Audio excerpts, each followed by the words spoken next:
Hello বন্ধুরা, good morning. Welcome back to my channel entertainment and cooking. কেমন আছো তোমরা? আশা করছি ভালো আছো, আর আমিও বেশ ভালো আছি। তো চলো, আমি আজকে নতুন একটা রেসিপি নিয়ে আবারও হাজির হয়ে গেছি। আশা করছি ভীষণ ভালো লাগবে, পুরো ভিডিওটা স্কিপ না করে দেখে নেবেন। তো দেখতেই পাচ্ছ, এটা হলো কাটোয়ার ডাঁটা। আর এই ডাঁটাটা এখন এই সময় বেশ উঠেছে বাজারে, তাই আমি এটা আজকে রান্না করব আর তোমাদেরকে দেখাবো যে আমি কিভাবে রান্নাটা করি। আশা করছি ভীষণ ভালো লাগবে, খুব সহজ সিম্পল। তো এই যে দেখো, ডাঁটাগুলোকে আমি না এভাবে কেটে নিয়েছি। ডগার দিকগুলো আমি গোটা গোটাই রেখেছি, আর গোড়ার দিকগুলো না এভাবে দোয়াতখানা করে এটাকে নিয়েছি। আর দেখো, এখানে দিয়ে দিয়েছি আমি পরিমাণ মতো কুমড়ো, আর এখানে বরবটি, আলু, মানে গাজর, যা যা সবজি তোমাদের ঘরে অ্যাভেলেবেল থাকবে সব কিছু দেবে। আর গরমে এরকম একটা ঘ্যাটঘোট তরকারি খেতে না ভীষণ ভালো লাগে। আর এই যে দেখো, এটা হচ্ছে মাছের ডিম। তো আমি আজকে মাছের ডিম দিয়ে কাটোয়ার ডাঁটাটা রান্না করব। খুব ভালো লাগবে খেতে, এই গরমের মধ্যে বেশ ভালো লাগবে খেতে। মাছের ডিমের বড়া টড়াগুলো তো খাওয়াই হয়, তো মাছের ডিম দিয়ে আমি আজকে কাটোয়ার ডাঁটা রান্না করব, সেটা তোমাদের সাথে শেয়ার করি। চলো। তো এই যে দেখছো, এখানে কড়াইটা চাপিয়ে দিয়েছি, আর কড়াইটা চাপিয়ে দেওয়ার পরে আমি এখানে দিয়ে দিলাম সামান্য পরিমাণে ফোড়নে 5 ফোড়ন আর কাঁচা লঙ্কা। ঝালটা যে যার পরিমাণ মতো বুঝে দেবে। তো দেওয়ার পরে এবার আমি একে একে আমার কেটে রাখা সবজিগুলো এর মধ্যে দিয়ে দেব। তো এই যে দেখো, সব সবজিগুলো আমি এর মধ্যে তেলের মধ্যে দিয়ে দিলাম। এবার এটাকে আমি ভালো করে নুন হলুদ দিয়ে ভালো করে নেড়ে চেড়ে নেব এটা একটু। তো প্রথমে চলো একটু নেড়ে চেড়ে নিই।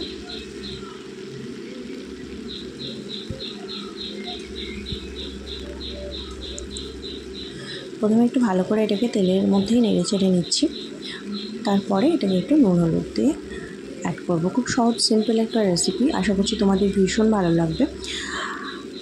তো এই যে দেখো, এবার আমি এর মধ্যে সামান্য পরিমাণে হলুদ দিয়ে দিলাম, আর দিয়ে দেবো সামান্য পরিমাণে নুন।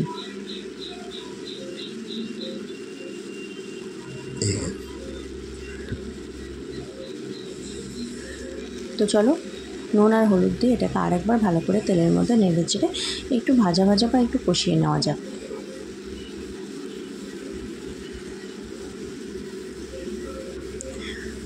যারা আমার চ্যানেলে নতুন আছো তারা প্লিজ সাবস্ক্রাইব করে নিও, আর যারা আমার চ্যানেলে পুরনো আছো তারা পুরো ভিডিওটা দেখে একটা লাইক দিয়ে দিও।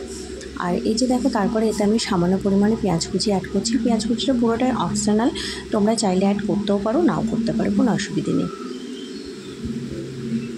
তো চলো, তারপরে পেঁয়াজ কুচি দেওয়ার পরেও আবার এটাকে একটু ভালো করে নেড়ে চেড়ে নিই। এই গরমের মধ্যে না যত এই ধরনের খাবার খাবে বা বেশি বেশি করে সবজি খাবে, ততই না শরীরটা ভালো থাকবে। মাছ মাংস যতটা অ্যাভয়েড করতে পারো। তারপরে দেখো, আমি এর মধ্যে সামান্য পরিমাণে আদা রসুন বাটা অ্যাড করছি। খুব হালকা মশলা দিয়ে রান্না করছি। তো আদা রসুন বাটা দেওয়ার পরে আবার এটাকে ভালো করে একটু নেড়ে চেড়ে নেব 2 মিনিট মতো।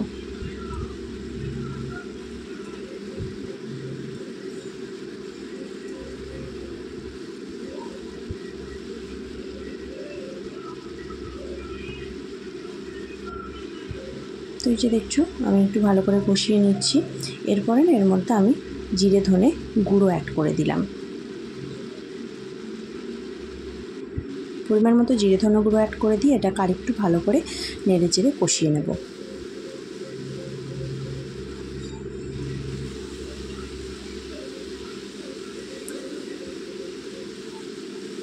সবজি যত ভালো করে কষাবে না, টেস্টটা ঠিক ততটাই সুন্দর আসবে। তো চলো, এটা একটু এদিকে হতে থাক। আর এদিকে আমি দেখো, মাছের ডিমগুলোকে না আমি এভাবে ছোটো ছোটো করে কুচি কুচি করে ভেঙে নিয়েছি। আর এখন এই মাছের ডিমগুলো এর মধ্যে দিয়ে দেবো, কারণ মাছের ডিমগুলো সিদ্ধ হওয়ার দরকার আছে, তাই এর সাথে দিয়ে একবার একটু কষিয়ে নেব।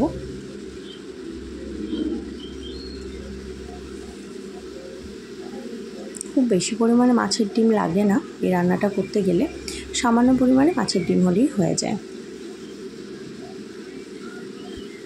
তো চলো, মাছের ডিমের সাথে সমস্ত সবজিটা আরেকবার ভালো করে নেড়ে চেড়ে কষিয়ে নেওয়া যাক 2 মিনিট মতো।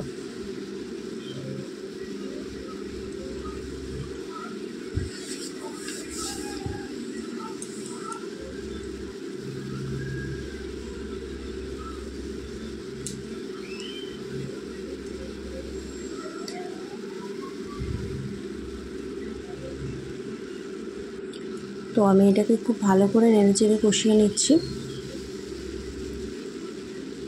কষিয়ে নেওয়ার পরে আমার কষানো কমপ্লিট হয়ে গেছে। এবার এর মধ্যে পরিমাণ মতো জল অ্যাড করে দেবো। খুব বেশি জল দেওয়ার দরকার নেই, মোটামুটি সবজিগুলো ডুবো ডুবো হবে এরকম জলটা দিলেই হবে। তারপরে খুন্তি দিয়ে একটু নেড়েচেড়ে এটাকে আমি 5 মিনিটের জন্য ঢাকা দিয়ে রেখে দেবো।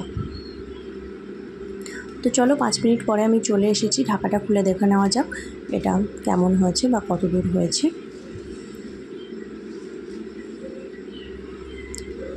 তো এই যে দেখছো জলটা অনেকটা মরে এসেছে, সবজিগুলো প্রায় সিদ্ধ হয়ে গেছে। একটু ভালো করে এটাকে একটু নেড়েচেড়ে নিচ্ছি।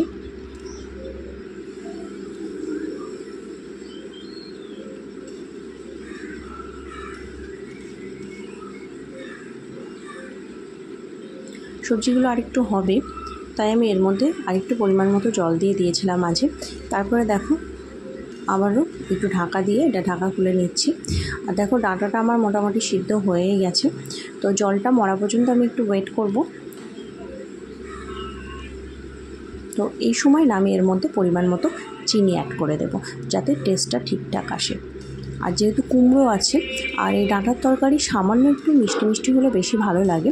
তবে আপনারা কেউ যদি চিনি খেতে পছন্দ না করেন বা না দিতে চান তাহলে কোনো অসুবিধা নেই, এটা পুরোটাই অপশনাল। তবে দিলে টেস্টটা ঠিকঠাক হয় বলে আমার মনে হয়। তো এই যে দেখো আমি আবার 5 মিনিট পরে চলে এসেছি। আর এদিকে আমার ডাঁটার তরকারিটা পুরোটা কমপ্লিট হয়ে গেছে। গ্যাসটা আমি অফ করে দিলাম। তো চলো এটাকে এবার একটা জায়গায় ঢেলে নেওয়া যাক। তো আজকের আমার রেসিপি ছিল মাছের ডিম দিয়ে কাটোয়ার ডাঁটা রান্না। আশা করছি তোমাদের ভীষণ ভালো লেগেছে। আর প্লিজ পুরো ভিডিওটা দেখে চ্যানেলটা সাবস্ক্রাইব করে নিও। যারা নতুন আছো, তারা পুরনো আছো, তারা আমাকে একটা লাইক করে দিও আর বেশি বেশি করে শেয়ার করে দিও। তো আজকের মতো আমার রেসিপি এটাই ছিল। আশা করছি ভীষণ ভালো লেগেছে তোমাদের। আর পুরো ভিডিওটা দেখে বাড়িতে অবশ্যই ট্রাই করো আর আমাকে কমেন্টে জানিও। আজকের মতো টাটা।